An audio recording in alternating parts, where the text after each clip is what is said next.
Welcome to Chillin with Yvonne and Yari, where we talk about mindfulness, movement, and the art of chillin'. Hi Yari, are you chillin'? We're chillin'. Today we're making my favorite dish in the whole wide world, sinigang. You ready?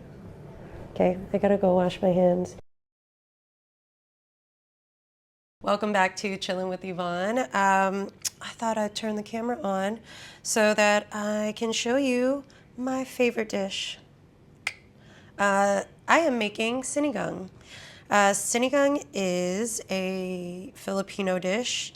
It is literally my favorite thing to eat ever, ever, ever, ever, ever. If you ask most Filipino people, they will probably tell you the same thing. Everyone makes it a little differently. Almost everyone uses the package. You can make it from scratch. Sinigang is a sour-based soup dish with usually some type of protein and a whole bunch of vegetables.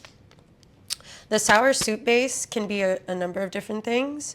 Tamarind and guava are probably the most common.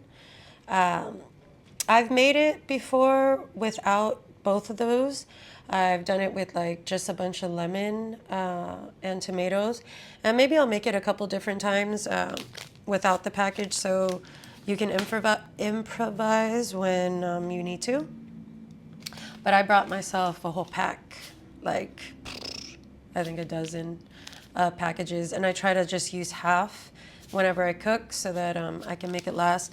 And like I said, I got kind of used to, like especially in Brazil, I never had it, so I always just improvised with other things. I already started cooking, and I was like, oh, I forgot, I wanted to record this. So yeah, I'll show you some of the things I've done already. It's rainy season, which you might know already here in Bali, but today was quite hot, and I've been sweating today, so excuse this. So I'm doing the sinigang today with pork, which is usually my go-to. Growing up, my dad always made it with pork neck bones. Pork neck bones are probably like the cheapest pork you could buy at the store. And that's pretty common in the States. I think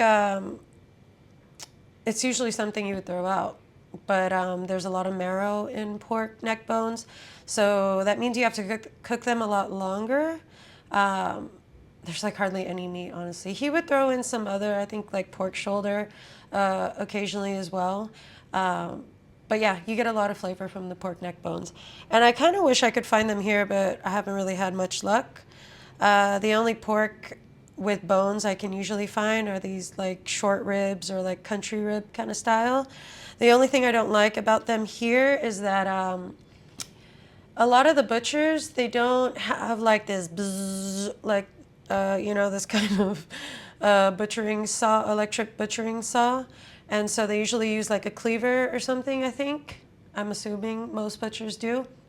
Because there's always these little bits of bone, and that's like a horror story for me. Like I'm just like nervous that, because I've almost crunched one in my tooth before. Yeah, that's kind of dangerous.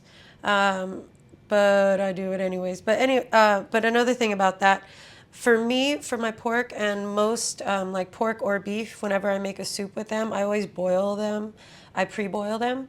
I didn't used to doing that. I didn't do that before, and I would just like skim the top with all the like gunk and the dirt that comes off of the meat.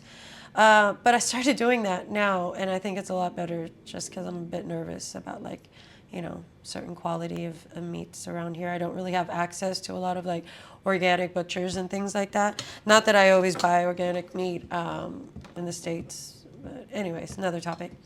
So yeah, so I'm pre-boiling the meat right now. It's almost ready. These little pork ribs don't really have to cook as long as like giant rib bones.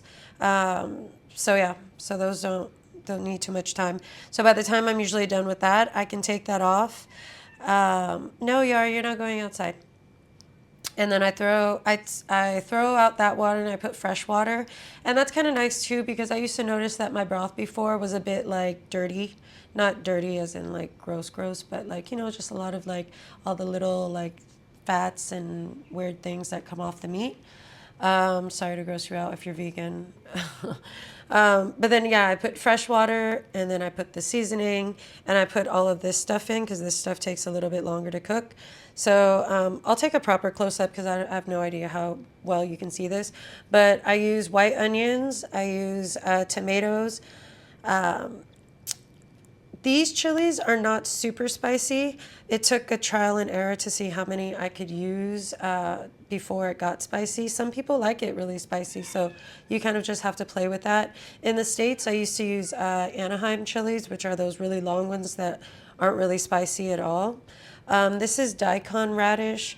I also like to use the little red radishes. Sometimes I put both at the same time. These smell a little farty, but you get over it. I also use eggplant, but the eggplant I had was a bit yucky, so I'm not putting in the eggplant today. I like to use long beans, like the snake beans, but they weren't the best at the store, so I just grabbed the regular green beans. I'm going to cut those a little smaller. This is a variety of, this isn't regular bok choy. Here they call it makopi or something. I noticed that this is a little bit more bitter, which I like. My dad used to always use mustard greens, which I really like because they're super bitter, but I only find them every once in a while here. You can obviously use bok choy. You can use any greens.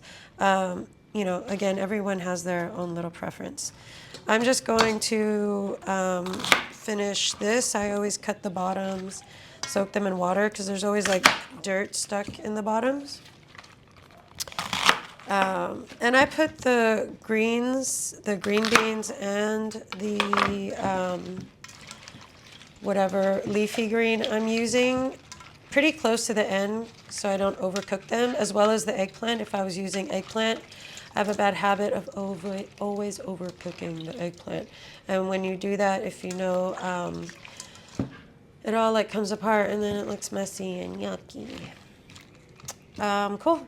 And I eat this with white rice, duh, Avi. And that's it. I'll show you a little bit more later. If you like this video so far, give me a thumbs up. Share it. Tell your someone to cook it if you don't want to cook it. Whatever. All right, talk to you later. Bye.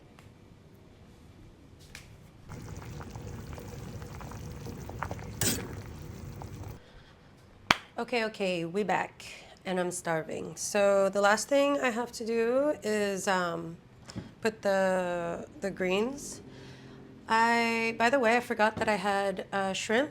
I don't think I've ever done this, but I've eaten it a bunch, where you can do pork and shrimp sinigang. So what I did, just in case, I boiled the shrimp ahead of time, just like super fast. And I rinse them because, you know, sometimes you can get too shrimpy of a flavor. And I didn't want that to mess up my you know, a flow here. So I just threw those in there with the green beans. Now I'm gonna add these. I also use fish sauce. Whoa. I use fish sauce, a lot of fish sauce. And I put a little bit more lemon juice at the end. Salt to taste, depending on how much of the packet you use. There's salt in that packet. There's a little bit of MSG, but yeah, whatever. You can decide how you feel about MSG. I don't mind it in small amounts. I hope I have enough fish sauce because I just got a tiny bit left. Rice is cooked. A couple things that I didn't mention earlier, some of the other proteins that you can use. Fish is one of the most popular proteins to use other than pork and shrimp. I've seen people make beef sinigang, but I feel like that's not really a thing. Yeah, so pork, shrimp, or fish are the most common. Yeah, that's about it. I'm going to show you the final, and then, yeah. I'm trying to think if there's anything I missed. So when I rinse the pork, I put the pork back in with fresh water and the onions. I let the onions cook down a little bit because I don't like them all like with too much bite. And then I put all the other things, the tomatoes, the chilies, and the daikon. And then once I was sure that the daikon was cooked and the meat was cooked, which should be around the same time, again, you just whatever pork or whatever meat you use, double check how long it takes to cook that so that you can kind of cook everything at a time so nothing gets overcooked, if that makes sense. Anyways, so yeah, that should be done. I'm just gonna turn it off because like the greens will continue to cook and I don't want anything else to overcook. Like I don't want the shrimp to be too chewy. Another preference that people have, like whether they put their rice in a bowl and then they pour their sinigang on top of that. I don't do that. I always have my rice separate and the sinigang in a bowl so that I can put as much as I want, and I like fresh rice with each bite.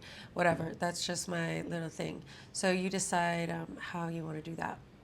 Cool. So yeah, I'll do a couple little final things before I eat, and then that's it. Okay, but the last part probably won't have me talking. So thank you so much for watching. Again, give me a little thumbs uppy. Share this video with someone who doesn't know what sinigang is or who knows what sinigang is, and you can show them this video like, hey, I'm gonna cook sinigang with Yvonne so that we can finally have sinigang at home, and they're gonna be like, oh my gosh, that sounds so amazing. Yeah, I love cooking sinigang. I hope you do too. Okay, bye. I'm hungry. Bye, bye, bye.